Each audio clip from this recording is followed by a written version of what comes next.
this around. All right. Okay, I guess we are live now. All right.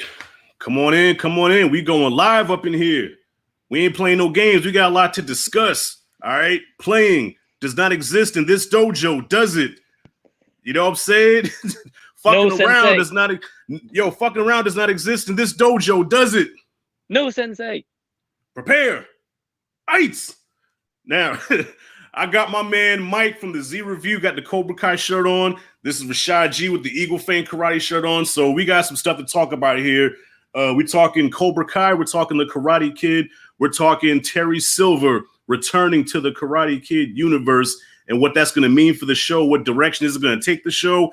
And is it going to hurt or help the show? You know what I mean? Is this going to be the downfall of Cobra Kai like when Negan came to The Walking Dead? Or is it going to take this shit to a whole nother level? So before we get into that, Mike, real quick, just introduce yourself, man, your channel, what you all about, man. Go ahead, take the floor. Well, yeah, man, thanks, Rashad, for having me on the live stream. Really appreciate it, man. And yeah, good to just talk to someone who else is like a big Cobra Kai fan as well. But yeah, guys, I'm Mike, part of the Z Review. And yeah, I've been on Rashad's channel quite a few times with like collaborating on like Rocky and The Wrestler, and he's been on mine talking about like Aqua Slash and Dead Poet Society, those kind of movies. But yeah, I love to just review kind of movies, TV shows. I don't do many of them, but a couple. Video games, Cobra Kai, of course. And yeah, my niche is kind of like Back to the Future. So I'm kind of like down to review anything, but yeah, mainly Back to the Future and movie reviews, man. And been about 2 years or so been on YouTube now. Okay, yeah, definitely. I'm a big fan of your channel, man, and I was introduced to you through Anthony A. Perez. I like to call Anthony A. Perez like the freaking Google of movie reviews because he just brought so many of us together. You know what I'm saying? So a lot of reasons why we know each other is because of Perez. He's the glue that holds all of us together, man. So I appreciate him for that because hasn't been for Perez, I probably would have never saw you, man. And I watch your channel. I'm a big fan. I like how you break movies down and your energy.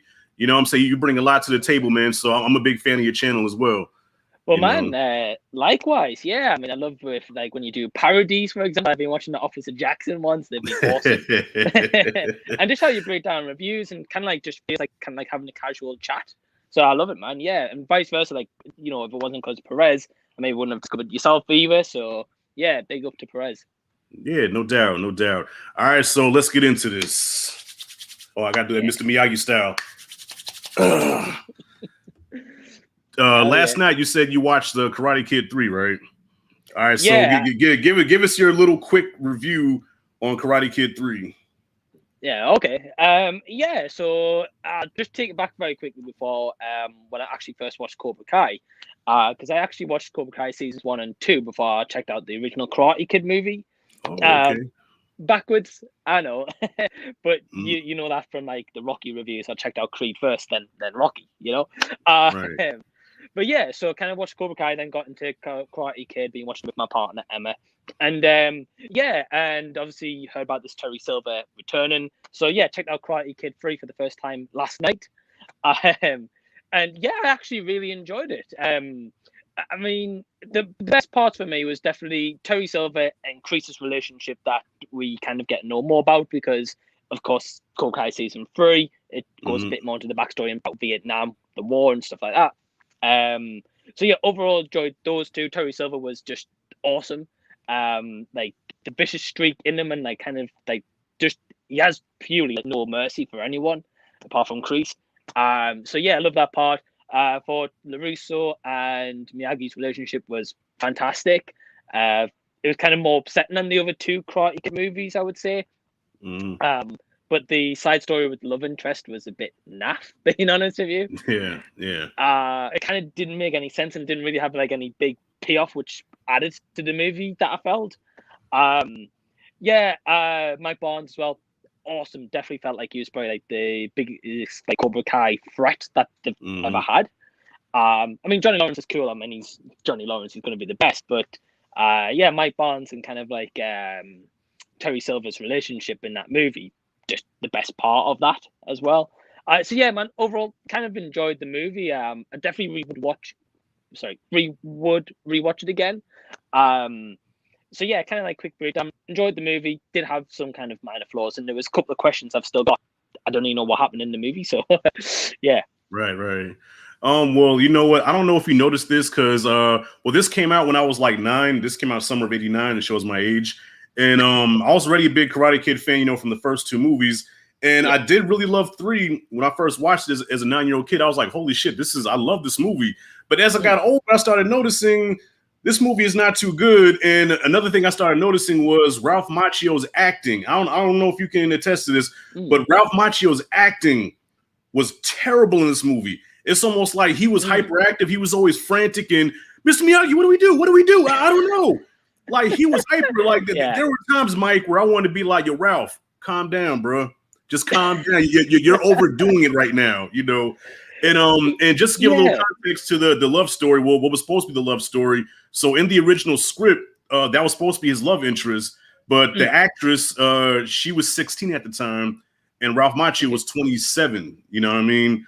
So because of the age gap, he was uncomfortable having a love affair with a 16-year-old on screen. So he said, okay, let's change it to where they have a crush on each other at first, but then they become platonic friends. You know what I'm saying? So that's why that never went anywhere. And another little trivia for you is what's his name? Thomas Ian Griffith, Terry Silver, is actually 4 months younger than Ralph Macchio. What? Yeah, he was younger than him. No. Yeah. So, but Ralph Macchio, he was just annoying in the movie. And Mr. Miyagi, I feel like Pat Morita was good, but I felt like he was kind of coasting compared to the other 2 movies where he had so much heart and so much charisma. Whereas this time, I felt he just kind of coasted through his performance up until that fight at the dojo, which to me was the highlight of the movie, where they had that big fight between him, Kreese, and Silver. That was the best part of the movie.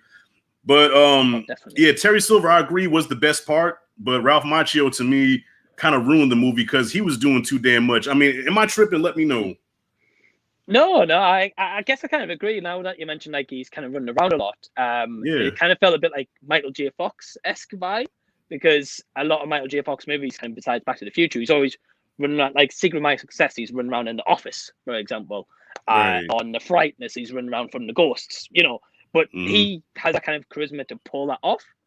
Whereas you're right, like Daniel-san, like, Ralph Macchio Daniel-san, at one point, he's like, Mr. Miyagi, like, what do I do?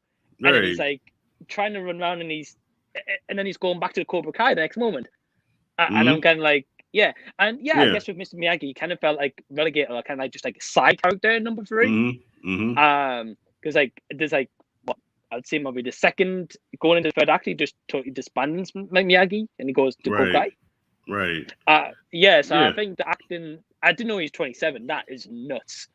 Yeah, well, at the time of the release, when the movie came out, he was 28. So, but you can see it though. Like, if you compare the first movie with the third movie, you can see he gained a little bit more weight. He's a little fatter. He looks older. He doesn't look like he can kick any ass at all. Which brings me to my next point. My next point here. Okay. The first Karate Kid movie, he was, he couldn't fight. He was a skinny pencil neck geek. Okay, Miyagi trains him. He single-handedly goes through Kreese's best fighters, including his number 1 champion, Johnny, who was a 3-time champion. And Daniel went through all of them, right? Second movie comes around, he has to fight to the death in Okinawa. Okay, could have killed the guy. So you figure by the third movie, Daniel should be a badass by now. Daniel should be able to whoop everybody. He's Miyagi's number 1 student. And if you take Cobra Kai's best and put it up against Mr. Miyagi, Miyagi-Do wins every time. Terry Silver, John Kreese, neither one of them can touch Miyagi. So how is it that Miyagi's number 1 student stays getting his ass kicked in all these movies until the end, when Miyagi gives a pep speech, and now Daniel all of a sudden, I can win now. My best karate is inside. Fuck out of here with that. Nah, I agree. Like, I mean, especially in Karate Kid 3, he does hardly nothing throughout the movie. I don't even think he wins a single fight besides the last one. Yeah. And then even in that last one, he gets his ass whooped by Mike. And to like that kind of sudden death match, and then all of a sudden he's badass Daniel LaRusso. Yeah. But you're right. Yeah, you'd think this master, 2-time All Valley champ. Well, obviously after number 3. Right. As you mentioned, you'd think he'd be like this great karate master, and I guess his ass whooped in number 3. Up until the end, But I like what Cobra Kai did with him, where in Cobra Kai, I forgot if it was season 1 or 2, but you actually see Daniel kicking ass for once. Like, okay, now he's showing that he's Miyagi's #1 student because he could whoop some ass, and we've never really seen that, through the movies. But I know I sound like I'm kind of shitting on Karate Kid 3, which I kind of am. But you know what? I still love watching it. I'm a fan, but just the critic in me, I just can't help but notice these things that bother me. Like Daniel, man, come on, And shout out to Mike Barnes too. I forgot the actor's name. I think it's Sean Kanan. Sean Kanan. Yeah, he really wants to come back for Cobra Kai, and I would like to see him come back, but then kind of like with Terry Silver, is it too much? You know what I mean? And that's what's going to get us to the main topic. Is it going to be too much if you bring too many characters in from the universe? You know what I'm saying? Is it going to be too, like with Spider-Man putting too many villains in one movie? So So I'm gonna ask you, Terry Silver returning. What did you feel seeing that teaser trailer, and what do you think about Terry Silver returning back to Cobra Kai, to the Karate Kid universe? Sure. Yeah, so like when I saw the teaser trailer, I really enjoyed it. But again, I hadn't seen Karate Kid 3. I'd only heard of Terry Silver's name again through, Cobra Kai season 3 flashbacks with Kreese and this kind of big name in the Karate Kid universe.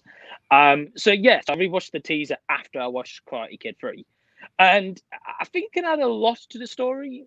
So a fun fact is, I know this question is going to kind of probably be later, but recently it was reported that the actual LaRusso house in real life has been sold.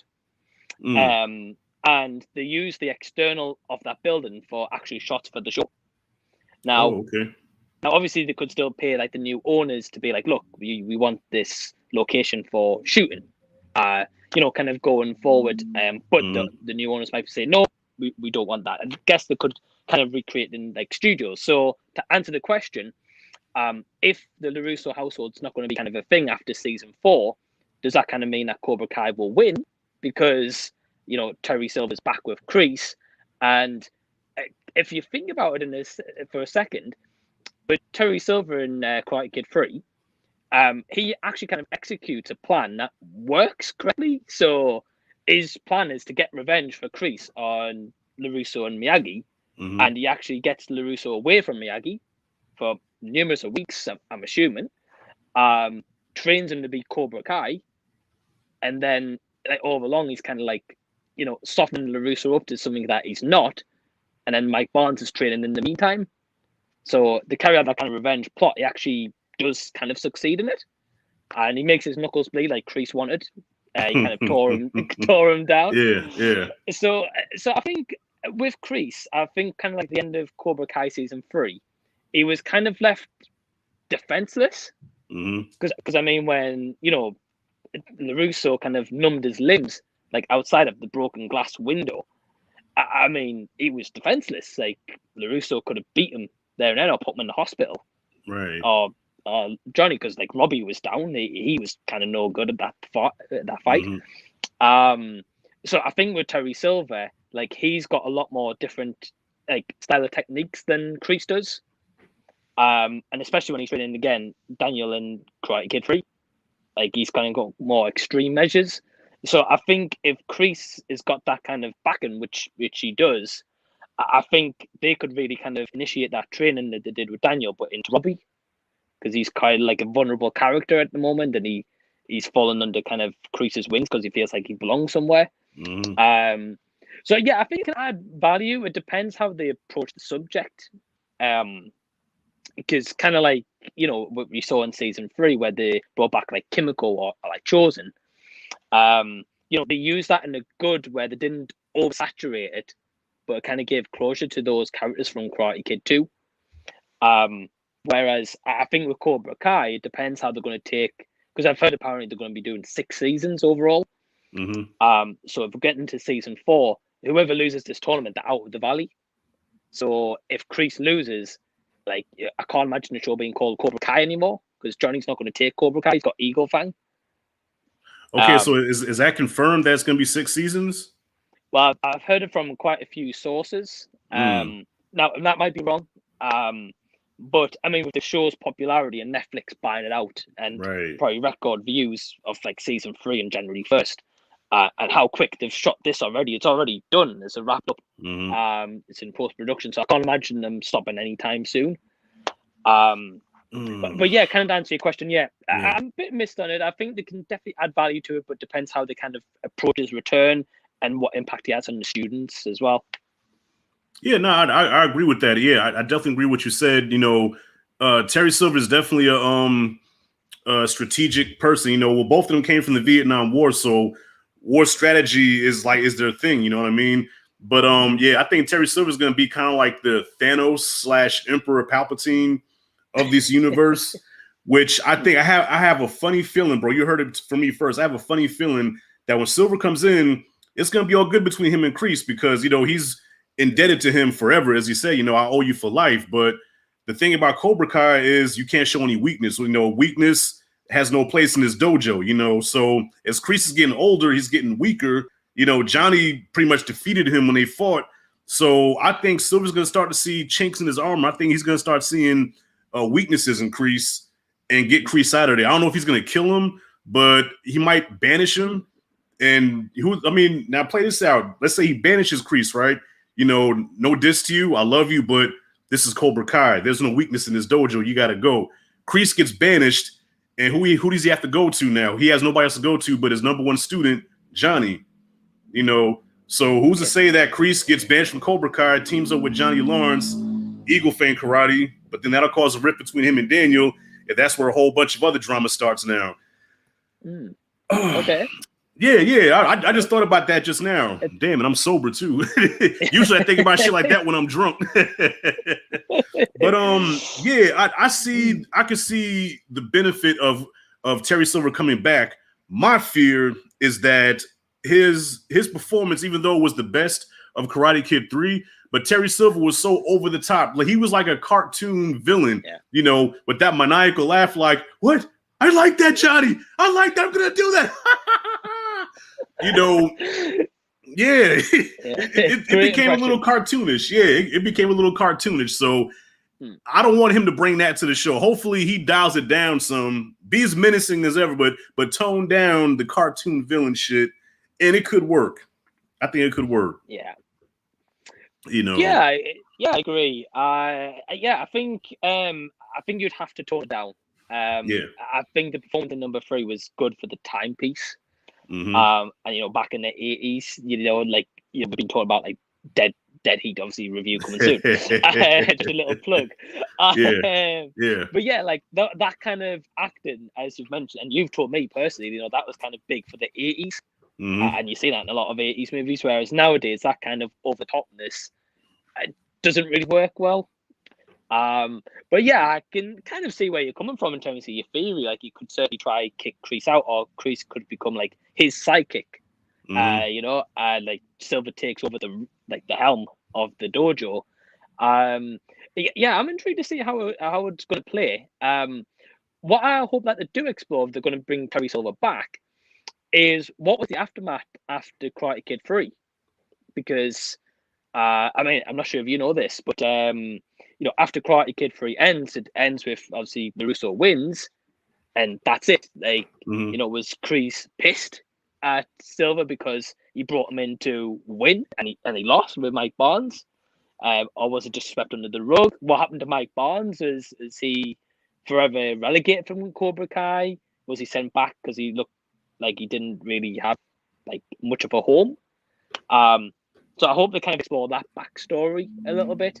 Because as you said, they can't you bring Silver in without explaining the aftermath of Karate Kid 3. If they were still good friends, or you know, he was angry at him for say 10 years and all of a sudden have made up now. Because in that phone call, like Kreese says, it's been a long time. So if they're just not spoken 30 years, I mean, I don't know.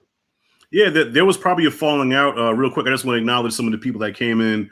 Sure. Derek Dunn, thanks for coming in, bro. Yeah, man, Thomas Ian came out of retirement, and I'm glad he did. I was nervous about that, bro, because he said that he wasn't acting anymore, and even when they brought it up to him, like, hey, would you come back for Cobra Kai? And he said, nah, I'm done acting. So I'm glad the producers were able to convince him to come back. JJ Lomas Entertainment, excuse me. What's up, y'all? I passed the LaRusso house in Georgia, and it was up for sale a few months back. Yeah, so I wonder how they're going to work around that. Jack Moves Pod. What's good, Rashad? Oh, Jonathan, what's up, bro? That's it. That's my childhood friend, man. Grew up together. Oh, man, John. Yeah. To anybody watching now, Jack Moves Pod. He has a podcast. Yeah, man, good dude, good brother, man. Talks about a lot of deep stuff, social stuff, and yeah, definitely check him out, man. I appreciate you being here, John. We're here to talk some Karate Kid and Cobra Kai. And John grew up with me, so John knows I'm a movie nerd. I grew up on these movies, and I probably annoyed him a lot playing the same movies over and over again. So I appreciate you being here, bro. We got into a lot of fights too as kids, man. Me and John, yeah, man, we got into a lot of fights, man. Lost a couple of them, lost a few of them. Yeah, he had my ear ringing a couple times, kind of cracked my jaw a little bit.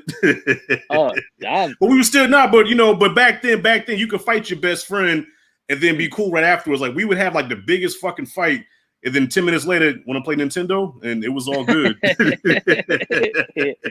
That's awesome. Yeah, all facts. Love you, bro. Yeah, love you too, John. Thanks for coming in, bro. Well, thanks everyone tuning in. Yeah, definitely. We all got to collab sometime. I'm so behind on my shit. Yeah, definitely. So, Mike, back to what you were saying. That's a good question, bro. Like, because after the events of 3, you see Terry walk away like, damn it, and then Kreese, he got into the crowd ready to, backhand everybody. So I'm pretty sure they had a falling out because of that. Like, we can't defeat little Mr. Miyagi.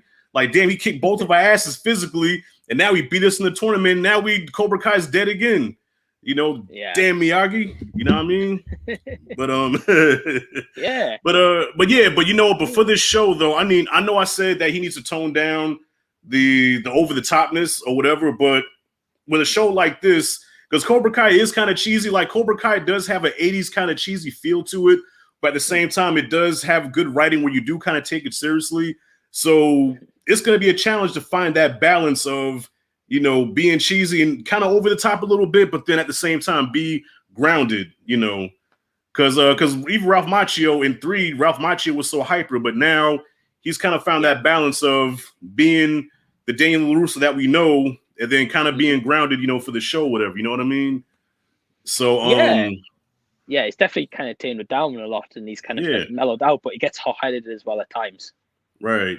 But I mean, with Silver coming in 6 seasons, as much as I love this show, I don't know if I want to see it go 6 seasons, man. I feel like a show like this ended while it's hot and on top, because sometimes you could take a show and stretch it so thin where people don't care about it no more. Like The Walking Dead. Walking Dead was cool for like 5 seasons, and then by season 6, when they brought in Negan, the show just went to the Pop-Tart charts. I didn't care about Walking Dead anymore. I still haven't watched it. Same here. So I think season 5 should be the sweet spot where they ended with the All Valley, and then we have a winner, and Terry Silver is in for seasons 4 and 5, the last 2 seasons, do his damage, and then be done with it. Like, don't bring him in, then go like another. I don't want to see a season 6. I don't know. What do you think about that? Yeah, I think it depends how the long term plan, because I can't see Netflix buying it for like 1 or 2 seasons. They're gonna milk it while it's hot, kind of thing. And especially if it's pulling like big ratings, it's not gonna like Thomas Griffith. As you mentioned, he wasn't gonna come back for Cobra Kai. He said no, but I'm assuming Netflix threw him a ton of money, and he's like, oh yeah, okay. Yeah. So I think it depends how it plays out. I think it's all going to come down to this next season and who wins the All Valley. Because if Kreese and Silver win, again, LaRusso or Johnny or both are out of the Valley. Mm-hmm. So we might get a season of, okay, Cobra Kai is now on top. There's bad dojos on top. Like, where they're going to go from there?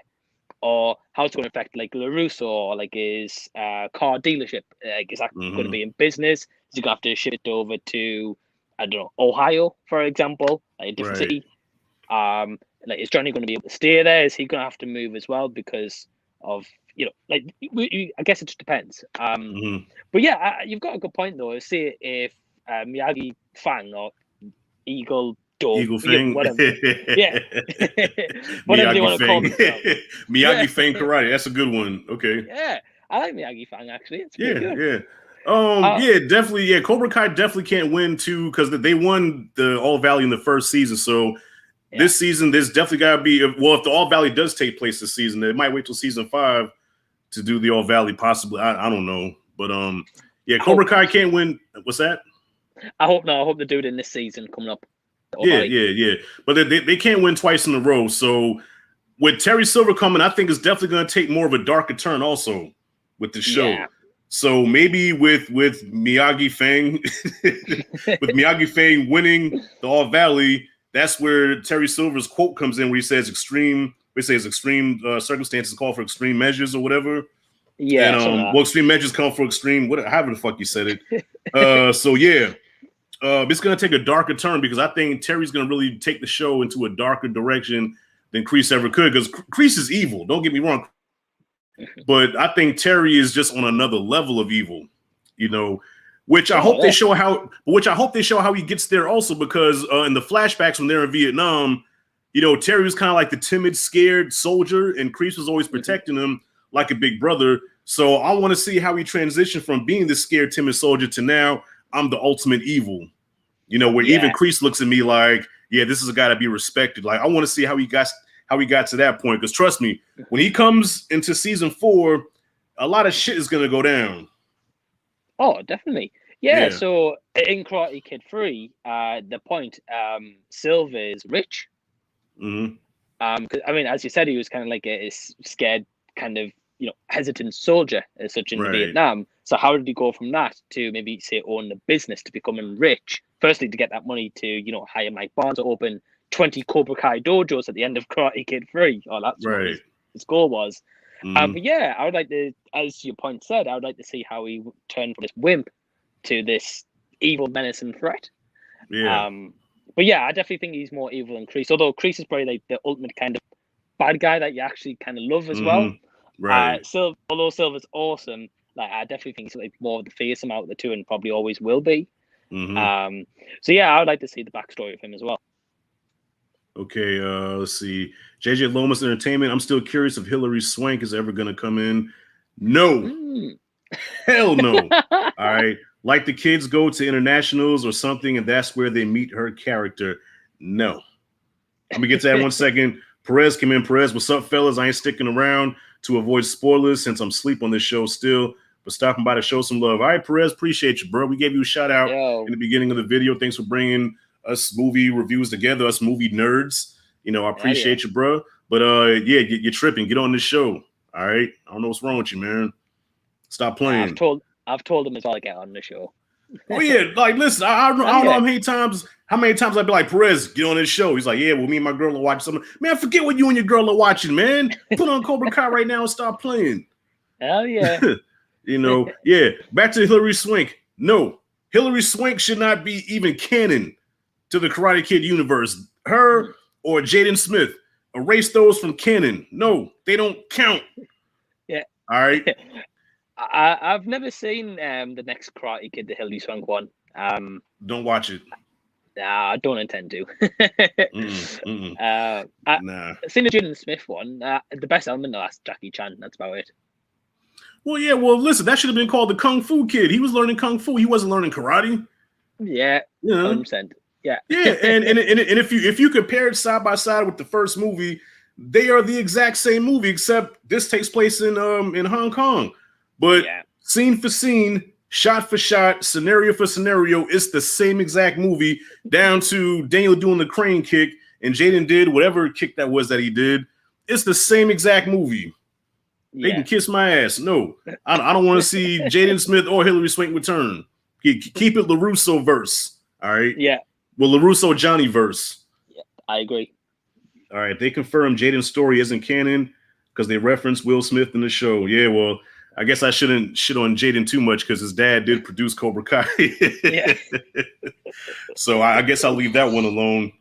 Another prediction that I have is with Silver returning is I think there's going to be a casualty, not death, but almost like Miguel paralyzing. I think Hawk is going to be made an example out of. Hawk is going to be the casualty for, as you say, Miyagi thing. Because remember at the end of season 3 when Tori stepped to him and she was like, you better watch your back.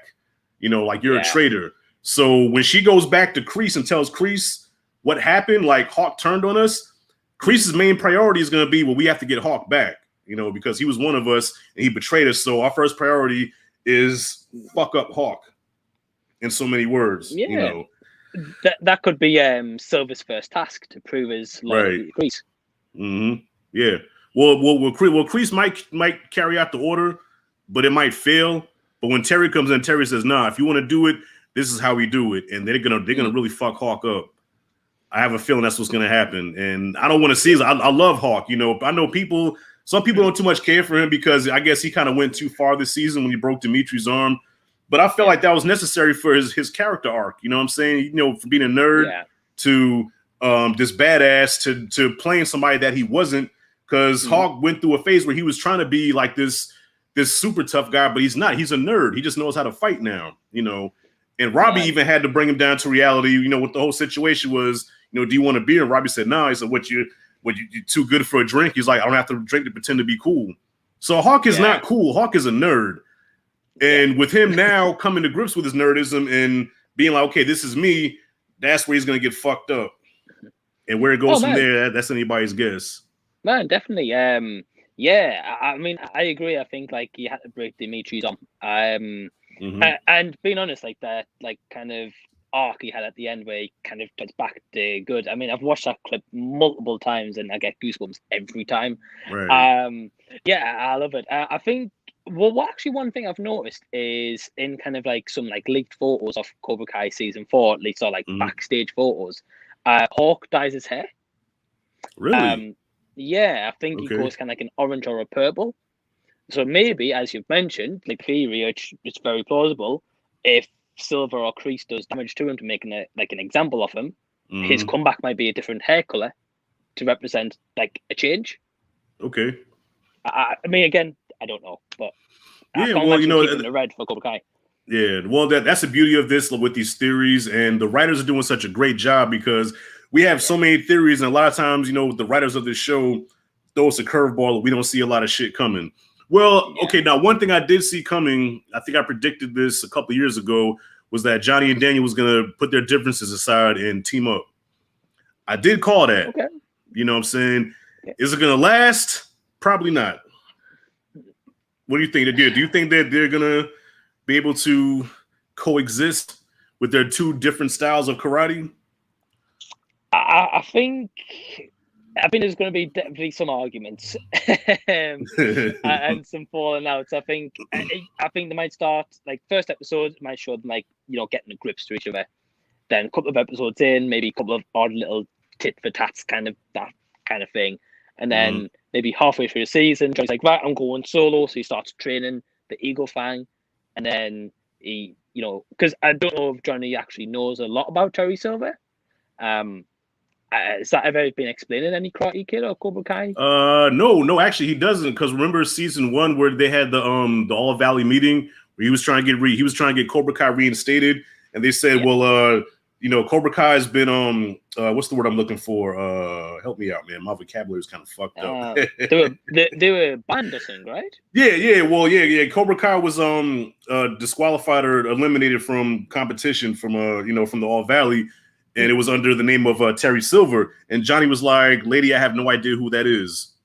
So yeah, John. So that's gonna be interesting, because Johnny never even heard of Terry Silver. So when he comes back, who the fuck is this guy? You know, it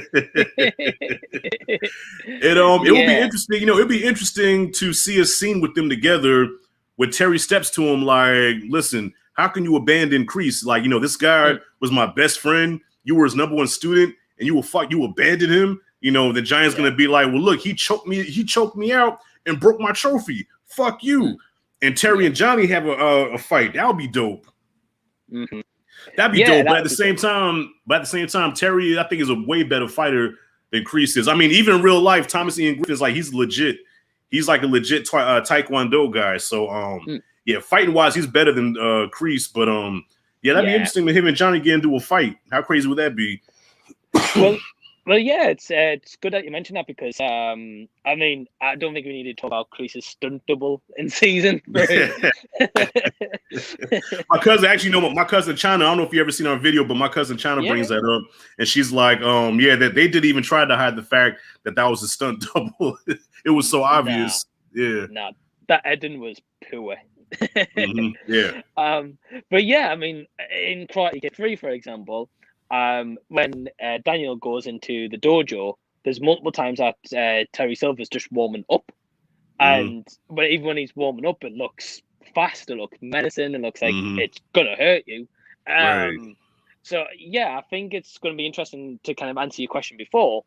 Daniel and Johnny might have quite a few arguments, and I think, as you mentioned, if the theory's right, as you've said about Hawk getting hurt, I think that might be like Johnny's that kind of like wake up call, being like, look, this Silver's really like the real deal. Because at first he might like doubt Daniel, being like, it's not that bad. Because remember, in Karate Kid 3, Silver plays a good part of being good. Yeah. Or very convincing as being good. Yeah. Yeah. I mean, Daniel didn't even recognize it. It failed Miyagi as well.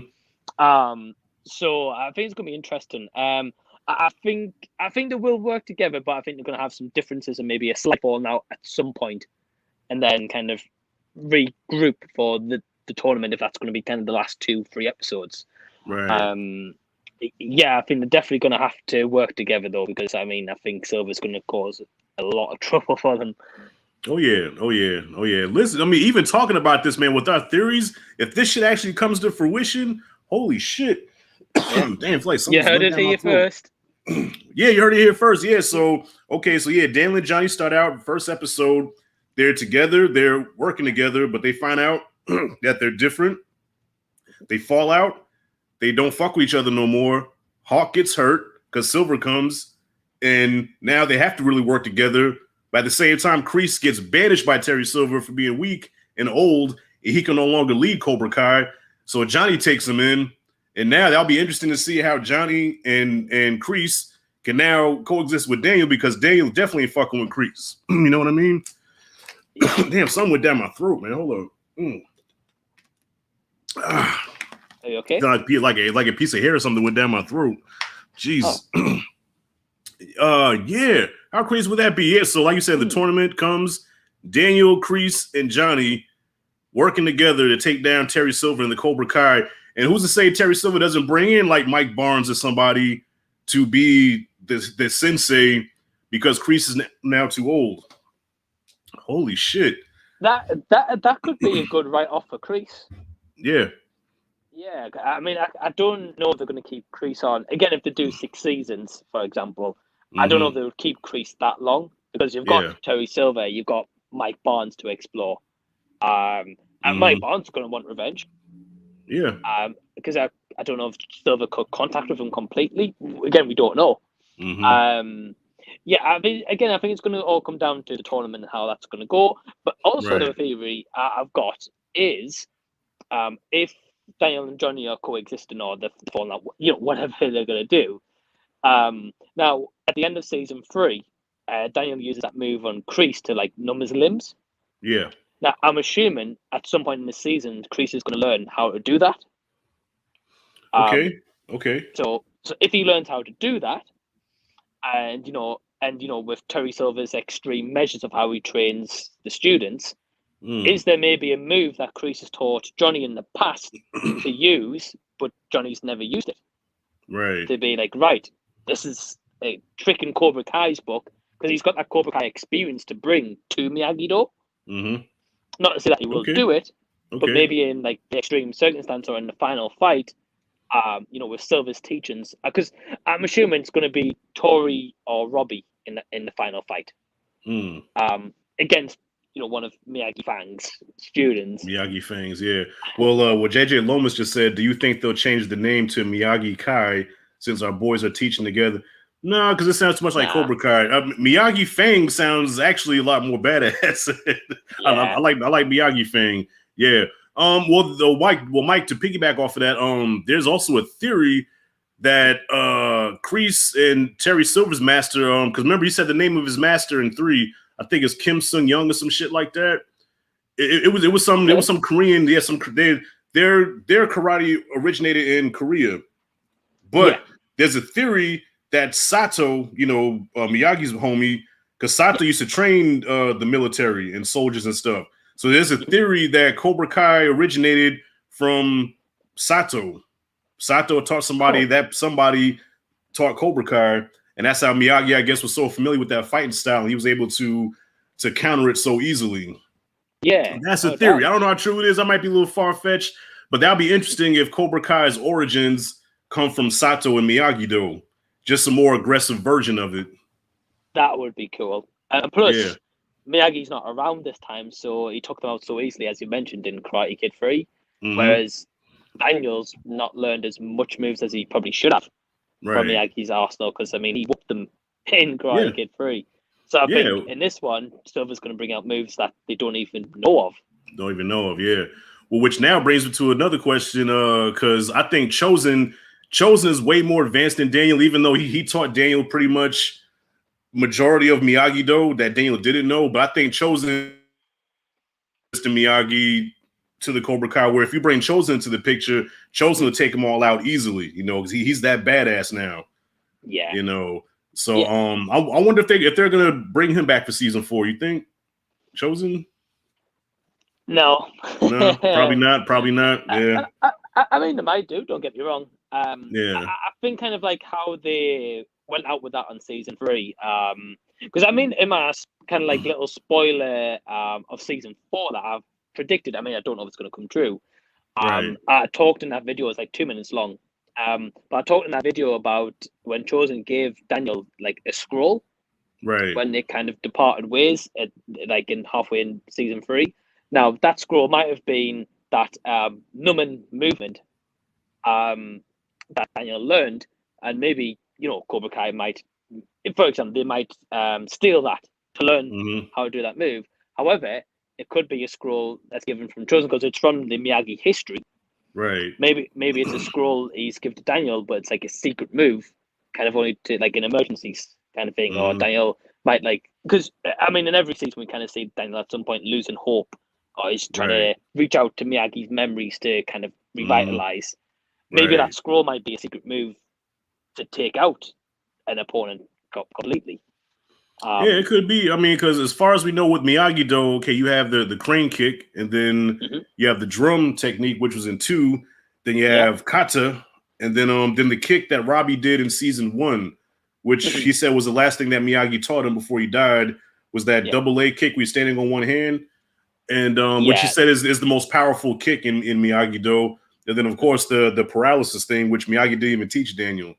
So if there's another secret move, that would be crazy, because I thought that the paralysis shit would, the pressure points, I thought that was it. So that'd be crazy if there was an even deadlier move, in Miyagi-Do. Well, the thing is if that is the paralysis move, and Kreese or Silver, if pinch that scroll and that's got that paralysis move on, how is Miyagi Fang going to kind of counteract that? Because Daniel's never learned to counteract. If your pressure points are gone, how do you get out of that? How do you get out of it? You can't. No. So I guess it's going to come down to whichever dojo uses that move first. Yeah, definitely. And right now, I think as far as even the students go, because you would figure Daniel and Johnny's students right now have the advantage because they're working together and they're both going to learn from each other, as Robbie told Johnny in season 2. Like, you two can learn things from each other. So, with Hawk and Miguel and all them, all they ever knew was that aggressive, Cobra Kai style. But now they're going to be learning the lighter side to it, the defense side to it, And as far as on the Cobra Kai side, I think Robbie probably has the best advantage because Robbie was training Miyagi-Do for the longest. So Miyagi-Do is embedded in him.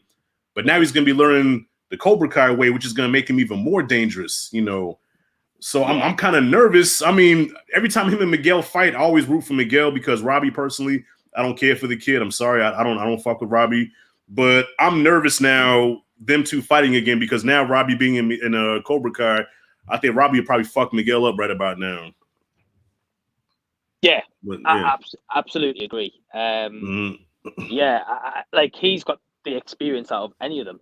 Like as you've touched on, piggyback off that, like he knows Miyagi-Do, he knows the chi of the balance, for example. But then, if Silver's teaching him these extreme circumstances, I mean, he's going to pretty much know most of Miyagi's moves, apart from the paralysis, I guess. I can't see Miguel winning the tournament. Really? Yeah, yeah.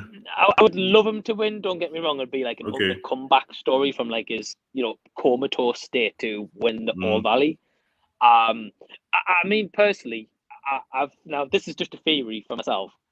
I think the final of the All Valley in season 4 or season 5, whenever they do it, is going to be from Miyagi Fang Sam, and I think from the Cobra Kai side, it's going to be Robbie or Tori.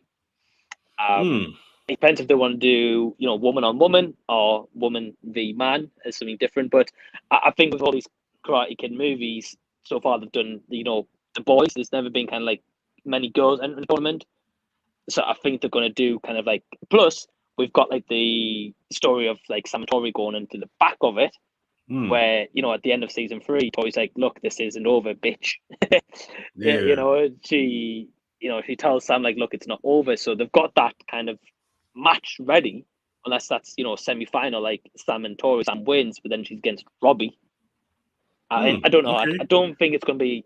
You don't think I it's gonna be think Miguel? Yeah. I think it's going to be. I think Robbie's going to face Miguel, but maybe in that semi-final, Mm. and then the other semi-final is going to be Sam v Tori. Where? Yeah. Okay. Oh, that's interesting. I'm gonna get to that in a second. Let me read a couple of things here. Okay. Okay. Jax Moves Pod. John says they need someone to replace the spirit and the spirit of and influence of Miyagi, a benevolent character. Elaborate on that, man. Nah, John, come on, man. Miyagi is the heart of the show, man. I mean, I get it. A lot of people get annoyed by Daniel's overuse of Mr. If you take take a shot every time Daniel says Mr. Miyagi, in one episode, you'll be piss ass drunk. Like he mentions Miyagi all the time. So, John, I understand what you're saying, bro, but nah, you can't take Miyagi out, man. Nah, Mr. Miyagi's the heart of the show. You know what I'm saying? Nah, you definitely, because shit, ain't nobody else gonna do it. Daniel ain't gonna do it. Daniel doesn't have half the respect that Miyagi has. Nah, if it wasn't for Miyagi, Daniel wouldn't be a thing. Yeah. So, nah, I mean, I get it though, but nah, you can't replace Miyagi, man. Okay, also, did y'all ever see Ip Man 4 takes place in the Vietnam era? And one of the dudes fighting on the military base is referred to as Mr. Kreese. I did see Ip Man 4. I don't remember that, though. I have to go back and watch that again. No, those are some tight-ass movies. You ever see the Ip Man movies, Mike? No. Ooh, okay. Yeah, down the line, we got to jump on those. But, but you know what? Back to your point, that might work because Sam is a LaRusso and Robbie is a Lawrence, the comeback, fight Lawrence versus LaRusso. I can see that. I can see it. And story-wise, for dramatic effect, it makes more sense. So, I wouldn't be mad if you have a Sam versus Robbie in the final. And even though I don't like Sam either, I can't stand Sam as a character. I feel like a lot of the bad shit that happened in the show is because of her. Yeah. I mean, she's easy on the eyes. Don't get me wrong. She's easy on the eyes, but I don't like her as a character. Hell yeah. Her and Tori. Yeah. No, I like Tori. I like Tori. I'm kind of low-key crushing on Tori, even though I'm kind of old enough to be her dad. But Tori, which is kind of sick when you think about it. But Tori's a cutie, man. I can't front, man. Tori's hot. Oh shit. I take Tori over Sam any day. But that would be a good final, even though I don't care for either of those characters.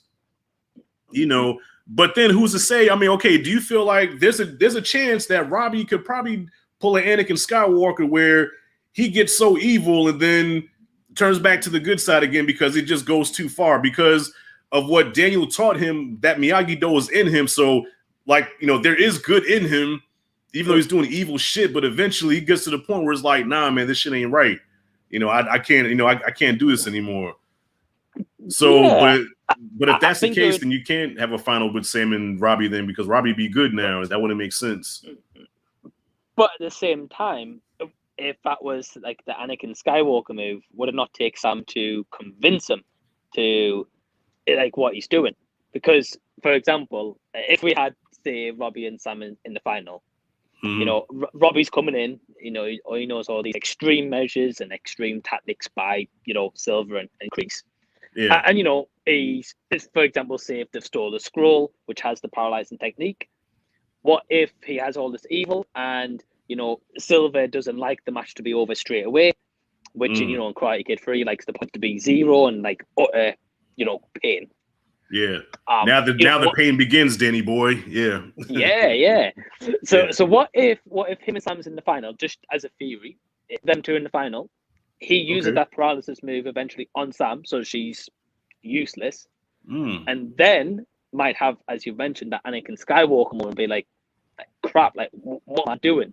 This is the girl that I loved, or this is the girl that accepted me into Miyagi. Yeah. And then kind of like waits for her to get up and then like lets her, like, for example, like kick him in the chest to win the match. If LaRusse, obviously, if Miyagi win. Okay, all right. You're onto something here. Okay, so he spares Sam. Sam, like you say, kicks him, wins the match. So now Terry is like, again, and then pulls, wait a minute, and then history repeats itself afterwards, takes Robbie and tries to choke him out like Kreese did Johnny in part 2. Where now Johnny has to come and save his son from Terry Silver, have a showdown, and they get, boy, Mike, hey, listen, you should have been a writer on this show, man. Because I'm playing that on my head now, bro. And I'm like, I like that. I like that. Man. Man. I just think it would take Sam to turn him around. Because, I mean, if you had, for example, like Robbie and Miguel in the final, Robbie's always hated Miguel. He's never liked him to start with. Even when Miguel's come out of that coma and he sees him in the Miyagi garden, he wants to beat the shit out of him straight away. He didn't have any remorse for kicking him off the banister or nearly killing him. Yeah, he wanted to go straight at him. So if they were in the final, they wouldn't have that Anakin kind of moment with Miguel. It has to be Sam, because that's the only one he's had a connection with from Miyagi. Okay, yeah, and and that would be a good arc for Sam also, because in season 3, Sam didn't even want to do karate no more because of the PTSD from what happened in 2. So she wanted to quit, and she was scared of Tori. She was running away from Tori like a little, you know what I mean? So that would be a good arc for her to go from, being a little bitch, being scared, a little bitch, I should say, to now winning the All Valley. A LaRusso winning again. Well, I just want to read a couple of comments here real quick. Talking to Grubbin Media, what's up, fellas? What's good? Perp's in the house. Salute. What up, Perp? Wish I had you here, bro. Okay, elevating Black Lives. Good chat, guys. Thank you, fam. Appreciate you. Perp says, Team Carmen. Oh, yeah, Miguel's mom. How could I forget it? Miguel's mom. Oh, God. I'm talking about Tori. Look, Carmen's a grown-ass woman. That's the one I should be looking at. Perp says, Terry is going to do something to Kreese. Okay, Perp. Okay, you're just tuning in. I said that. I said that Terry's going to see that Kreese is too old. He's too weak. He can no longer be the leader of Cobra Kai, because Cobra Kai is built on strength, aggression, alpha. You know what I'm saying? And Kreese is old now. So, Perp, if you missed what I said, I predict that Terry is going to banish Kreese from Cobra Kai. Kreese is going to be all alone by himself, and then Johnny's going to have to be the one to take him in. So Kreese is going to have kind of a turnaround where now he's with Johnny. So him and Johnny are going to be together again like he always wanted. And then to what you were saying, Mike, at the end, Robbie is going to have that Anakin moment where he has an opportunity to hurt Sam, spares her, loses, almost get killed by Terry Silver. Johnny comes, saves his son, takes Terry Silver out. Carmen, Miguel, Robbie, and Johnny, big happy family like the fucking Brady Bunch. Happily ever after, roll credits. Yeah, I've actually, while you've just been saying that, I've actually got a possible other theory. Okay. So you mentioned about, like Terry Silver disbanding and Kreese going over to, Johnny. What if in this season, Kreese does a Silver and pretends that they've had a big argument. He's been kicked out because he's a weak old man, and Kreese goes over to Johnny. Johnny takes him in, so Kreese is seeing what they're learning. Then he actually kind of pulls a double on them and goes back to Silver and says, look, this is what these guys are learning. This is what you need to learn to, kind of like an intel. Well, that is a Terry Silver move. He did that in 3. Yeah, but instead of Silver doing it, Kreese. It'll be Kreese the one doing it. That's a possibility. I That's mean, the Johnny part showed mercy for him. He took him in Cobra Kai in right. season 2, and look what happened to him. Yeah, yeah. That's a possibility. And I can definitely see it going that way also. But I like the first way better. Me too. I like the first way better, but I can see it. I can definitely see it going that way. Now, real quick, as far as character arcs go, because you mentioned how Miguel's not going to win the tournament, even though I like Miguel, but I feel like he's kind of reached his arc almost. You know what I mean? Like, where does the character of Miguel go from here?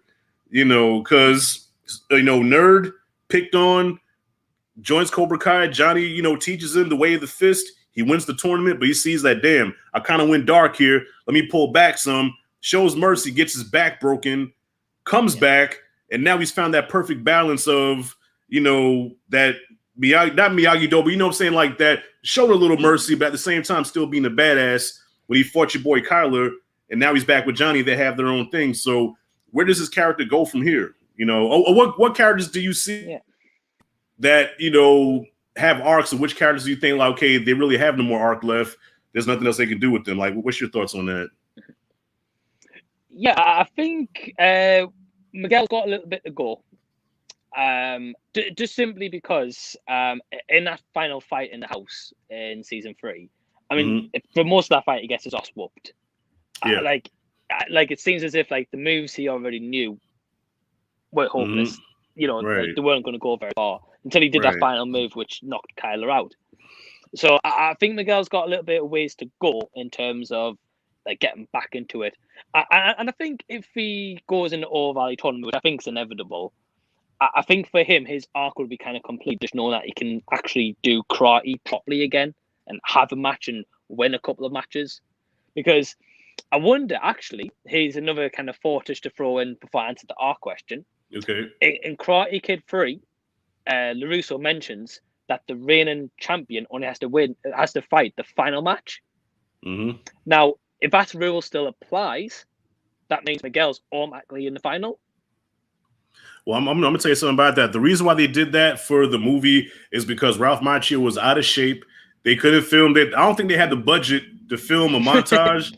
So to say, okay, let's take away the montage, let's take away the tournament, just have Daniel fight at the end. That was just a lazy plot device to end the movie. Yeah, Daniel couldn't go another tournament. He couldn't do what he did in the first movie. So yeah, the champion's gonna have to, because remember in season 1, the guy that Miguel fought in the semifinal, he was the reigning champion, and he had to fight the whole tournament. Yeah. So that was just something for 3. Yeah, because Ralph Macchio couldn't hardly lift his leg up in 3. So that's why they, if you notice, he never threw a kick. How's he the Karate Kid? He can't throw a damn kick. No, damn right. Yeah, but kind of to answer you, sorry, did you have any comments or something? Just a couple. Yeah, but hold on to that thought. Yeah, so okay, Perp says Terry is going to do something to Kreese. I hope not. I think Terry will kill him. That'll be dark. Let's see. And it also says, I also believe that the LaRusso and Johnny will lose if there's a tournament at the end of season 4. Possible, but to have Cobra Kai win twice in a row, well, I mean, could be, possibly. The writers are so brilliant. But back to what you were saying though, man. What were you talking about? No, you asked me about if I think if any of them's got like any arcs kind of left to explore. So yeah, I think Miguel's still got some in terms of just finding who he is, and that belief again that he can actually enter a tournament again and actually do karate, given everything he's gone through. I think Hawk has got some redemption still to do, because Dimitri forgave him in that final fight, but I mean obviously he's known as a bedwetter kind of thing throughout the whole school. Yeah. So it's going to be interesting how they're going to play that off, or if he's going to get back with Moon, for example. So I think he's got a little bit. I'd say probably the biggest arc, I think it's got to finish off Sam and Tori's, this whole rivalry. It's got to end at the All Valley. Whoever wins, that's kind of put to bed. And then I think the biggest one's probably Robbie. Like, is he going to be just ultimate evil throughout the whole thing? As you've said, numerous times, is he going to have that Anakin Skywalker moment? And from then on, he's Miyagi-Do forever. Right. And accept Miguel and actually get on with him as well. So yeah, I think there's a couple of our character arcs. What do you think? Yeah. I think Robbie's character you can do the most with at this point because he has gone from bad to evil. Then okay, of course they have to make him good again. I guess so, because he started out with Miyagi-Do and it changed his life. You never forget things like that. Daniel got Robbie when he was at his lowest, when he was down on his dick. And when you're at your lowest, you never forget the people that did for you when you were at that low point. You know what I'm saying? Yeah. Kreese came in at a low point too, where he felt abandoned and alone. But Kreese was more of the, strike first, strike hard and all that shit, where Daniel was more of, more of the compassionate, like almost like a father-son thing with Robbie. Like Daniel filled that void that Robbie was missing was the father element, whereas Kreese is coming in as just like this conscious, almost like you have the angel and the devil conscious or whatever. He's that devil conscious, like, man, Robbie's people's been kicking you down for years, and your father don't love you, and you have to do this and do that, fight back and fight hard. So he's putting all this evil stuff in his head. So eventually Robbie's gonna have to, turn back. Now, whether he goes back with Daniel, probably not. After Johnny saves his life from Kreese, which I think not Kreese, but after Johnny saves his life from Silver, which I believe 100% is gonna happen. He's going to be back with Johnny again and, everything's squashed. So, yeah, I think Robbie's character, you can do the most with his character and Hawk. And even Tori, because Tori right now, Tori has just shown nothing but evil. But in season 2, you could tell she was cool people. She was into Miguel. She was she was a normal kid for the most part until Sam fucked with her. And that's why I'm team Tori, because Tori wasn't bothering nobody season 2. Sam tried her first. Okay. Yeah. Sam accused her of stealing. Sam was always fucking with the girl. So now that Tori beat your ass, now you want to get scared and act like you a victim, but no, you shouldn't have fucked with that girl. Oh, definitely. Yeah. So I feel there's a lot to do with Tori's character as well. And honestly, I would love to see Tori back with Miguel rather than Sam and Miguel. Sam could kick rocks, if I could be honest with you, man. I like Tori and Miguel better than Sam. Mm-hmm. If anything, Sam go back with Robbie for all I give a damn. Well, I think inevitable in this season, Tori and Robbie's going to get together. Yeah. Oh yeah. They were giving each other the fuck me eyes like by the end of season 3, if you noticed. Especially when Robbie stole the snake, then Tori looked at him like, oh damn. When a girl does that, that means she trying to throw the drawers at you, man. Yeah. True. Let's see. Definitely think we'll get some new characters. Who's to say Terry doesn't have a son or a grandson? Could be. Hey, we need some new blood. What's that? I believe they've casted 2 new people. There's a YouTube channel called Cobra Kai Kid. I've seen that. Yeah, I've seen that channel. Yeah. And I know he covered on ago saying that they casted 2 new cast members. Now I don't know if they're going to be any big threat, but as that comment said, it could be maybe Silver's grandson or daughter or something, I guess. And I wonder if Aisha's going to come back at any point. I would like to see her come back. I like Aisha. Me too. I like, what I'm saying? I like what they did with their character, and I guess with season 3 there wasn't much you could do with her anyway, but I would like to see her come back. And there's also a theory that Miguel is Terry's son. I've heard that quite a few times. Oh, that's what they said. Damn. Yeah, because when Carmen was talking to Johnny about Miguel's father, she only talked about him briefly, but she said that his father was into a lot of bad shit. He was a terrible person. The whole thing about these things don't end well. So there's a theory that possibly Miguel could be Terry's son. How crazy would that be? That would be cool. How crazy would that be? Yeah. Yeah. Now Terry's trying to bring Miguel to the dark side. Come with me, Miguel, and together we will rule the dojo as father and son. No, it's not true. That's impossible. Well, it's possible. Yeah. I mean, Silver's already done that with Daniel and Karate Kid 3. So what's to say you won't do it with Miguel? Right. Yeah. And Terry does have that power of persuasion. He's a charming guy. He can talk you out of your shoes. You know what I'm saying? Very, unlike Kreese. Like Kreese, there's nothing charming about Kreese. Kreese just straight up has the same snarl on his face the whole time. Yeah. You know, he can be like this and be like, Kreese, yeah. Be like, Kreese, smile. I am smiling. You know, but Terry's real charming. You know what I mean? Yeah. Yeah, Terry's got that, you know, when he smiles, like you hear that bling, you know. But oh, well, Perp, you lost me. Perp, you just lost me. He says, I would like to see Hilary Swank character. No! If I hear one more person say Hilary damn Swank, are you serious? Why? Perp, why do you want Hilary Swank, the character from the worst damn Karate Kid movie, to come back? I don't think there's any need. Nah. I've never seen it, but I mean, like Ralph or William Zabka, they're not even in that next Karate Kid. Yeah. So Johnny Miyagi, but I mean he's gone. So I mean, there's no one to acknowledge it. Right. Yeah. Now that there's no need for her, man. Nah. Leave that movie where it belongs.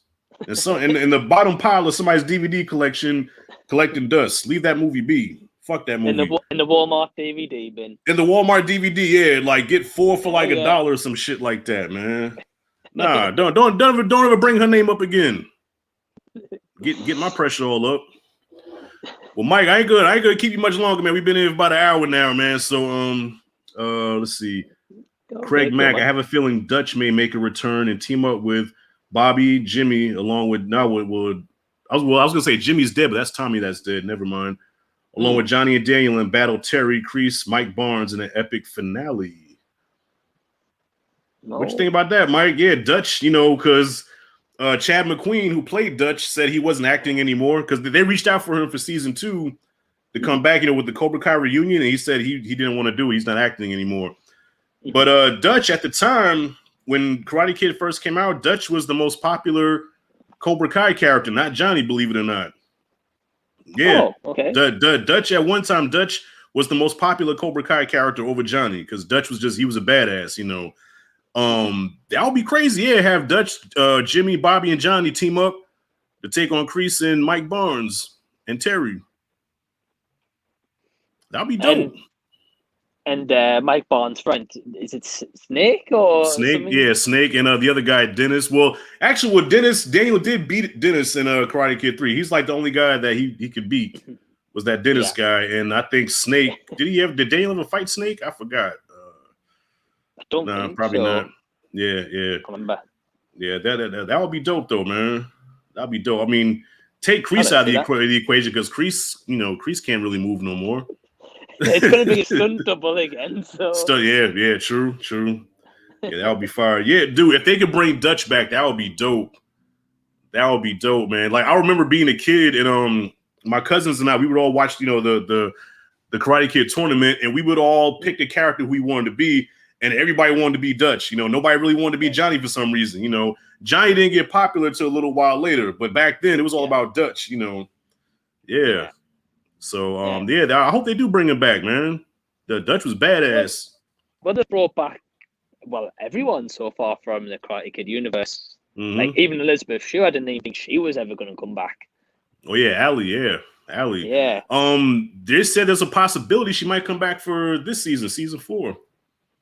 Which I don't know what they would do with her because I feel like she served her purpose. There's nothing else, Her purpose for coming back was to give Johnny closure. Because Johnny was in love with her all these years, and now he has Carmen, but he can't really move on with Carmen until he gets Allie out of his system. And, she gave him that closure that he needed, and she brought Daniel and Johnny together. So I feel like her character served her purpose, so what else can they do with Allie? No, I agree. I don't think there's anything else there. Mm-hmm. I mean, one quick thing I just thought of is, you know what you said about Terry Silver and Miguel, and that could be his dad. Well, right. I mean, what's going to happen? Because it's inevitable that Miguel's going to find out Johnny's dating his mom, and maybe that sends Miguel off the rails. And maybe Terry Silver can capitalize on that. Yeah. But I mean, that's different kind of thing. But yeah, I think Ali's arc ended. I think that was the best way it could have ended, to be honest. Yeah. You know what? That's interesting. I didn't think about that. What's Miguel's reaction going to be when he finds out that his sensei is banging his mom, jamming his mom? Yeah, how's that conversation going to be? Like, hey, Miguel, man, today we're going to learn headbutting, and also I'm kind of screwing your mom. Oh, yeah. Oh, Miguel, give me an hour and then I'll be with you. I'll be with you in a minute. Yeah, I just have to go handle something, you know. Let's see. Perp says, I'm curious to see what spinoffs they do. Kreese seems to be the obvious one to start with. Okay, 2 spinoffs I see happening is definitely the Kreese and Terry Silver, where we get to see how Silver became, you know, the Silver that we see now. And also I see a young Miyagi prequel series spinoff that takes it back to Okinawa with Miyagi and Sato being, you know, like Daniel and Johnny's age in the first movie coming up and how they fell out. I think that those are 2 spinoffs right there I can see happening. What about you? That would be really cool. I think the Miyagi one, I think they'd have to be cautious of who they casted for that, though. Just with Pat Morita being a big name. Right. Yeah, I think Kreese and Silver, I mean, unless they explore that backstory in the new season, or they might just slightly touch on it, I guess. Right. I think they'll definitely do a spin-off. Again, just with how popular the series is, it'd be daft for them not to. I think it depends how it ends, because they could do a Hawk spin-off. They could do the Binary Brothers spin-off. Binary Brothers, yeah. Adventures of Hawk and Dimitri, or they could do a Sam and Miguel, love story spin-off. I don't know. I think a Binary Brothers one would be cool. Yeah, Sam and Miguel, no. I think Binary Brothers, because they could then teach other nerds karate to stand up for themselves. Yeah, no, I think that'd be dope. That'd be dope, man. Perp says a Chosen spinoff. That'll be dope too. That'd be dope, Chosen. Yeah. His whole redemption story, how that happened, because Chosen. You seen the second movie, right? Karate Kid 2. Yeah, Chosen was a dick. Yeah, Chosen was. Yeah, he was. He was terrible, man. Like there was no good in him at all. Even he turned on his uncle. You know what I'm saying? Like, I mean, Johnny was the villain in the first movie, but Johnny was still. He was loyal to Kreese and he was scared of Kreese. But Chosen hated Daniel so much where he even turned on his own uncle. The guy that raised him and trained him. I'm dead to you, uncle, remember? Yeah, Chosen. Sato. I mean, Chosen even mentions in Cobra Kai season 3 when he meets Daniel, for years he resented Daniel or resented Soto. So, yeah, I think Chosen backstory would be pretty good. Oh, yeah. But out of all of those, the one I'm definitely would look forward to the most is the Miyagi prequel. Because even when I watched part 2, I always wanted to see how Miyagi and Sato came up. You know what I'm saying? And also, I felt like we kind of got robbed as fans because we never got to see them fight. But I guess that's because both of those guys were old and they're both not martial artists. So you got 2 old guys, like Obi-Wan and Vader in the first Star Wars movie, stiff and, that's not going to work. But they because the second movie led up to that fight and we never got it. You know what I'm saying? We got a house falling on Sato and he's laying there about to die. Miyagi has to break the board and everything's squashed now. I'm like, no, for an hour and 20 minutes, y'all been hyping this fight up and it ends with the damn board being broken. Yeah. Got robbed. Yeah, I was robbed. So yeah, I want to see a prequel. I want to see that fight with Miyagi and Sato and who would win that fight. Mm-hmm. Me too. Which my money's on Miyagi. Oh, same here. Yeah. So, I mean, Sato was badass too, man. But if you notice, Miyagi was so confident in that movie that he could beat Sato. Because what's that saying? The guy that barks the loudest can't really do nothing. So Sato was talking all that shit like Miyagi, coward. And Miyagi just sit there like, what you want to do? Oh man, I agree. I think I actually read an interesting fact that throughout the entire Karate Kid movies, I think there's only one time one person got a hit on Miyagi. I know who it is too. Number 2, when they hit the wall of him or the pole or whatever it was. Yeah, it was. Okay. So when Miyagi fought Chosen and his little henchman, Miyagi was going to help Daniel up, and Chosen came from behind and hit him with a bow staff across the back. Yeah. That's the only time Miyagi ever got hit. Mm-hmm. Yeah. So him and Sato fought. He'd probably whoop Sato. Oh yeah. Well, remember that there was a part in the movie where Sato was going to throw a punch. Remember they was facing off with each other. Yeah. And Sato took his jacket off. He's like, "You leave me no choice, Miyagi." Mm-hmm. And then Miyagi just stood there. He stood there like this, like a G. And Daniel was gonna Daniel tried to come in, and Miyagi said, "It's okay, I got it." It just stood there. And then afterwards, Daniel said, "What would you have done if Sato would have thrown that punch?" "I would have blocked it." "You think you could have?" "Even you could have." Yeah, Miyagi was that nigga, man. Hell yeah. Yeah. So what's that? Can't be replaced. Oh yeah, nah, it can. But the cast of younger him, it's possible. It's possible. You just have to get the right guy that can add Pat Morita's humor, and then also have that martial arts background that Miyagi is supposed to have. Because Pat Morita couldn't fight worth a shit, but because he played that character so good, and we know about his lineage, you know what I'm saying? We knew what Miyagi is capable of, but we just never seen Pat Morita do the shit that we know he can do. So bringing somebody that can have that expertise, but then have that humor, and that's a winner. Yeah, I'd be up for seeing that. Definitely. Yeah. I mean, with the Kreese backstory, I think it was like Martin Cove's son who actually played young Kreese. No. Martin Cove's son played the guy that bullied young Kreese. Oh, okay. Yeah. I thought he played the actual young Kreese. Nah. I mean, he looks like him. Nah, he does favor him, but nah, the guy that bullied him at the diner, the tall guy, that's actually Martin Cove's son. Oh, yeah, okay. Yeah. Okay, well, I mean, he's pretty good for what he was. Oh yeah. No, well, the guy that played him, like, perfect casting, man. Even the guy that was the captain, the captain guy, I thought it was Anthony Michael Hall, from Weird Science. And if you know Anthony Michael Hall, I thought it was him, but I looked at the credits. I was like, oh shit, that wasn't Anthony Michael Hall? Damn. Nah. Looked just like him though. Yeah. All right. But yeah, they've got good casting, so it clearly goes to show that. I mean, that young Kreese in the flashbacks was awesome. Mm-hmm. So. Oh yeah. So if they do a spinoff of that, you would watch it? Oh hell yeah. Yeah. Man, I think I told you the other day. I've watched every Cobra Kai season at least twice. Mm-hmm. Even the third one, I just watched it again recently, and it's just that good. So yeah, any Cobra Kai, any Karate Kid, I'm down to watch it. Down for it. I'm even going to check out the next Karate Kid at some point. Yeah. I mean, well, just to say you watched it, Yeah. But nah. But out of all three seasons, which one was your favorite of the three Cobra Kai seasons? Number 3. Number 3? Yeah, I just felt like it had a lot of depth to it. I don't think there was an episode in it that I was bored by. Right. Whereas the other two seasons, I think especially in season 2, there's one episode, I can't remember what the title is, but it's just, I just wasn't invested in it as such. Yeah. And like at the end of season 2, fantastic with like the hospital kind of, that kind of scenario.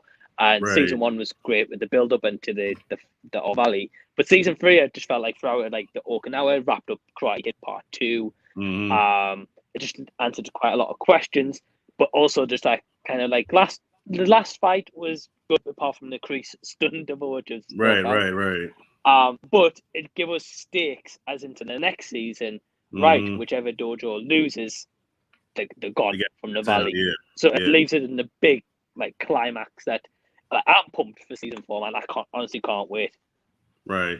Yeah, you know what? Yeah, season 3 definitely had like the best moments, I think. You know what I mean? Like the whole thing with Johnny and Robbie at the end, like that was like an emotional moment. I think because of the music and just what led up to that moment where Robbie was swinging on Johnny. I'm like, no, I said, man, you're fighting your dad, man. Yeah. And then I got chills when Daniel and Kreese was, across from each other, and Kreese was like, I told you this was inevitable. And then Daniel got in that stance and said, holy shit, the Karate Kid is finally fighting John Kreese. Lost my shit. Yeah. So I would agree with you. I think 3 is the best season, but there's a special place in my heart for the first season because of how different it was. Like, you know what I'm saying? Because the whole selling point of the first season was we get to see everything through Johnny's eyes, whereas the Karate Kid was about Daniel, but now we get to see it through Johnny's perspective, and we no longer see him as a villain, but as a person who was just misunderstood. In his eyes, Daniel was the villain. So that concept to me was just so smart, you know what I'm saying? And just a love letter to the fans and how they had the 80s just all in that, Yeah, season 1 has a special place in my heart, man. So I would say 3 is probably the best. Then I would say season 1, then season 2 would be third for me.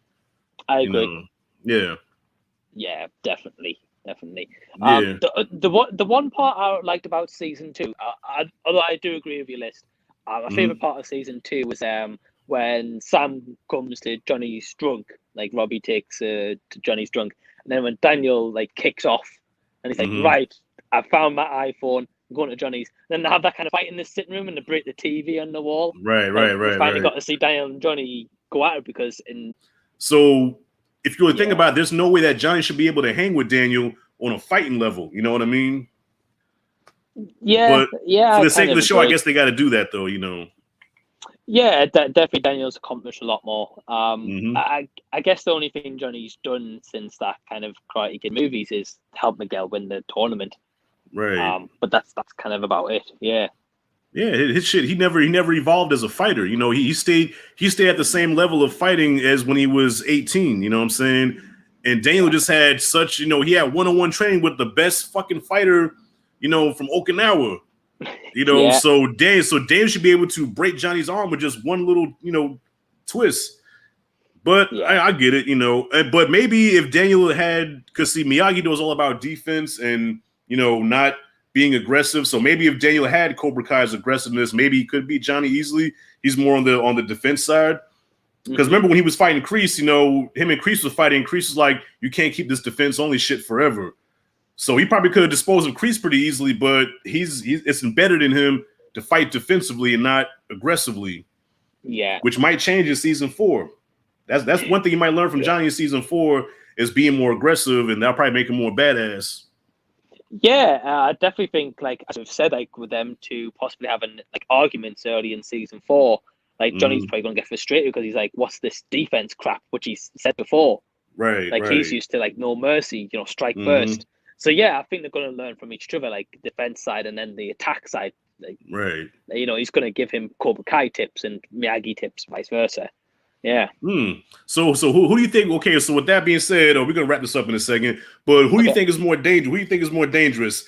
Daniel learning Cobra Kai with what he knows now, or Johnny with the Cobra Kai teaching with the Miyagi-Do? Like, who's more dangerous now? If both of them get take from each other what they learn. I think Johnny. So simply because in Karate Kid 3, when Daniel goes over to Cobra Kai, he learns from that moment like that's not for him. Right. And I think with Daniel, although Kreese has done a lot of things to like wind him up to get into like that kind of like angry state, I think he's learned from that kind of Karate Kid 3 moment, being like this is not my way of teaching. This is just not how I do things. And throughout the whole show, I don't think Daniel's ever done like a strike first. Whereas Johnny, all he knows is kind of attack as such. So for him, I think it's going to be easier for him to learn the defense side than Daniel getting in that bad, maybe dark space again with Cobra Kai and be like, right, let's attack first this time. So I think Johnny could be the deadlier one if he takes the defense side on, of course. You know what? I have nothing to add to that. I agree 100%. Yeah, that's a perfect breakdown of that, man. All right, so I'm gonna ask you this now. As far as the Karate Kid villains, similar to the Rocky villains, okay, who wins between Chozen and Johnny? Chozen and Johnny first, and then let's start with Chozen and Johnny. Who wins that one? Chozen. Again, simply because he knows that paralysis move. So one thing on that, and Johnny, he's toast. Yeah. Okay. What about Chozen and Mike Barnes? Oh shit. Mike Barnes was a beast, man. In 3, that guy was an unstoppable. Like only Miyagi could fuck with him, man. Yeah. I put my money on Mike. On Mike? Yeah, again, Chozen's got that paralysis, but at the same time, yeah. I mean, in that fight with LaRusso and Karate Kid 3, I mean, if Mike Barnes could have had that fight won in like a minute flat. Yeah, easily. Yeah, twice on Sunday. Yeah. Yeah, so yeah, you say so of the Karate Kid villains, you would say Mike Barnes would beat Johnny and Chosen. Yeah, yeah, I would put money on that. Okay, yeah, yeah, because Johnny was badass in one, he's badass now, but Mike just has that next level aggressiveness where he's just like ruthless, man. The guy's like a great white shark, just nonstop coming at you, just hit you with everything and has a chin because think about this, but before Daniel learned to fight, when it was on the beach in part one, when Daniel came up and popped Johnny real quick and snapped his head back, Johnny, he really couldn't take a punch that good at the time. Mike Barnes, when Mike, remember when Mike had Daniel kind of jacked up and Daniel popped him, and he was like, don't do that. Like I'm like, bro, he just hit you. And he just no-sold it, Yeah. So Mike like a granite chin where you just couldn't hurt the guy. Nah. And again, in Karate Kid 3 and like those fights, I mean, how easy was for him to get a point firstly against Daniel. Right. And secondly, you only let Daniel get a point because Silver told him to. Right.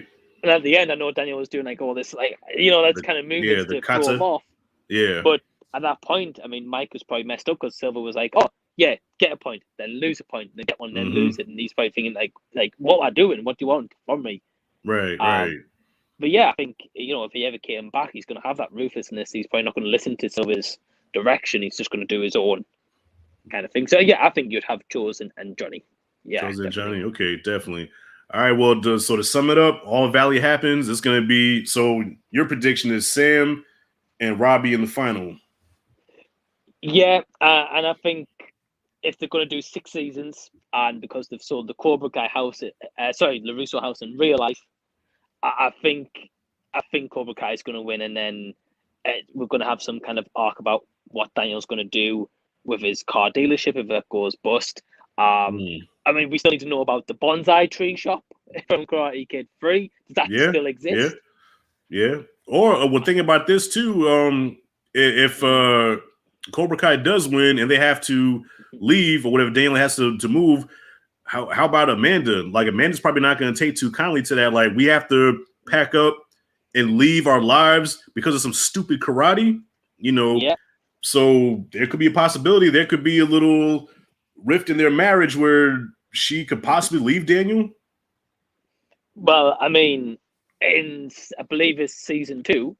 Yeah. I mean, they have a tiff for like a few episodes. Mm-hmm. And that was just him going on this karate. So, as you just said, if he loses he has to leave the valley because of this whole karate, she's going to be pretty pissed, probably file for a divorce. Yeah. Because, that'll be strike 3. Because, the first strike was, the whole thing with neglecting the dealership, to teach karate. The second strike was Sam getting her arm sliced by Tori. And, when they were at the hospital, she said, that's it. No more karate. Like, that's it. It's done. And in season 3, she says, well, you know what? I know you need this. I know how important this is to you, Mr. Miyagi, whatever. So go ahead, teach karate again. But if they lose their house to this shit, Amanda ain't having it. Yeah. No, I agree. And again, if they're going to go 6 seasons, it would kind of make sense for Cobra Kai to win and then leave Daniel with the aftermath of, him and his wife, or Sam, and, him divorced. Johnny, if he's out the valley, he's out with Carmen. So, and Miguel, it's like darker turn of what they're now going to do in terms of money struggles as well. Because Johnny's never had a lot of money. So, my money for, kind of answer your question, my guess for All Valley tournament is Robbie and Sam final and Cobra Kai winning. Cobra Kai winning, yeah. Which would suck because all these kids are like seniors now, right? So you think if they have this tournament and Cobra Kai wins, that's going to be it for them. Next year they're going to be in college, so that's going to be it. Well, the tournament itself is under 18. It's under 18, gotcha, yeah. And I'm pretty sure in the show a couple of times they've mentioned that the kids are around 17. So it would make sense that this is kind of the final tournament unless they do the All Valley's now under 19. Right. I was going to say, because if they do the All Valley now, like whoever wins, like that's it. There's no next All Valley after this because they're going to be college bound after that. Yeah. Which I guess would mean that Daniel LaRusso in the first movie had to be a junior because he was able to compete twice. Yeah. So that means Johnny was a grade over him. Mm-hmm. I'm assuming. Yeah. Okay. All right. I would have thought so. Yeah. Yeah. So if it's the last tournament, as you've said, I mean, at the same time. Wait a minute. Hold up. Time out. I'm stupid. No. Daniel was a senior. You know why? Because in 3, he was about to go to college. Oh yeah, and then he gives the money to Miyagi to open the bonsai shop. Wait a minute. So hold up. Let me get this all up. I'm trying to figure this out, Mike. So he wins All Valley. He wins All Valley in '84. He's a senior, and then the next All Valley takes place because it takes place in December of every year, right? So now December of the next year, Daniel should be 8. How the hell are you gonna go to college and you're 17, bro? I guess that's a plot hole. What age do you go to college in America? 18, usually 18, 19.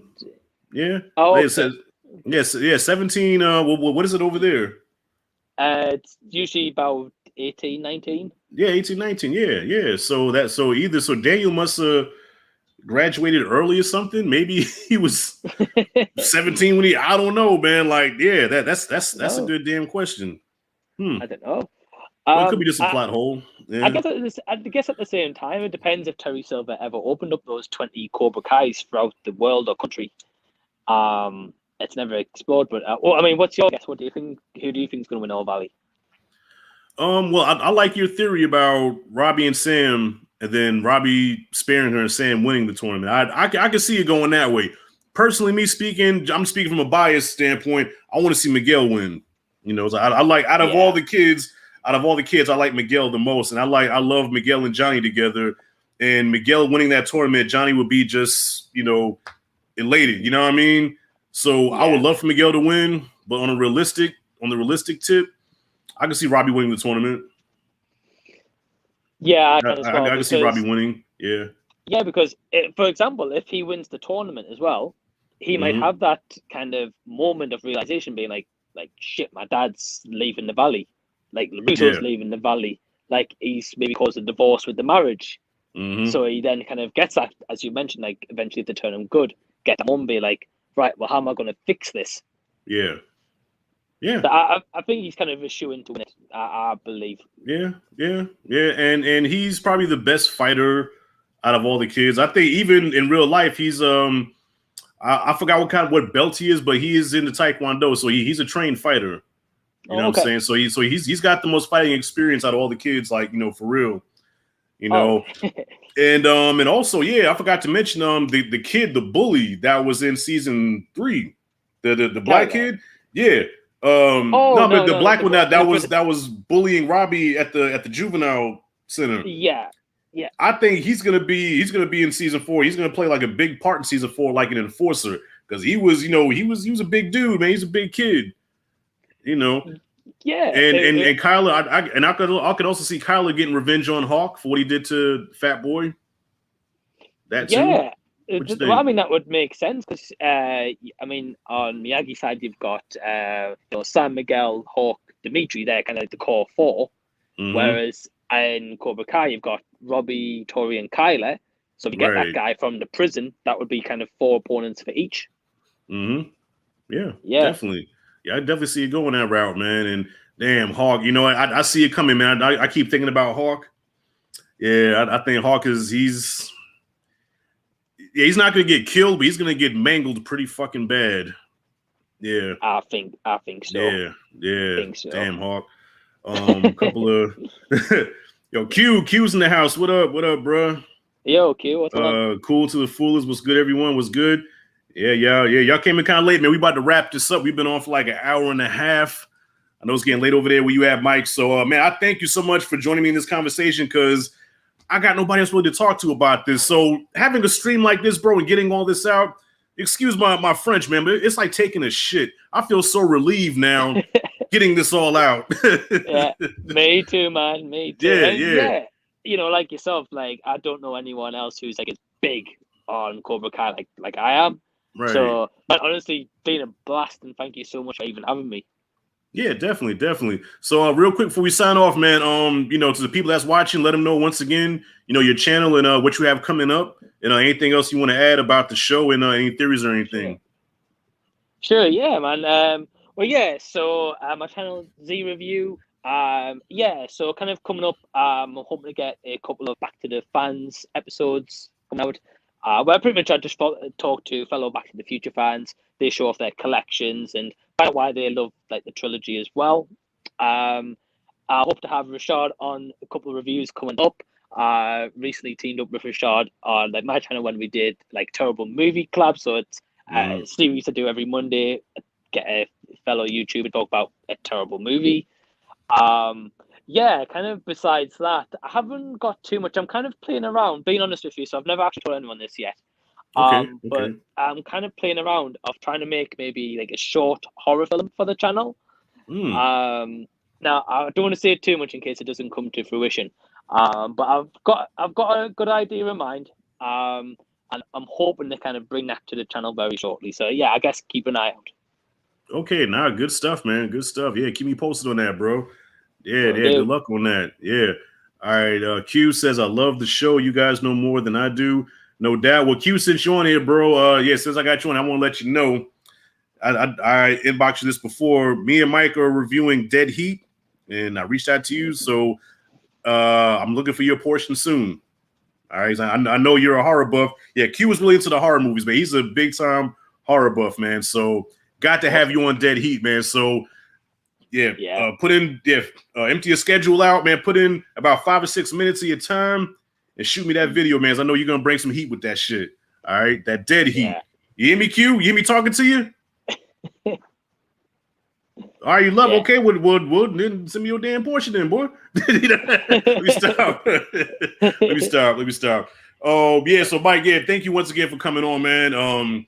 Yeah, as far as what I got coming up, what do I got coming up? Well, that Dead Heat review I'm working on, and I collab with David from Interpreting with the Stars for our Indiana Jones series. So I just gave him my portion for The Last Crusade.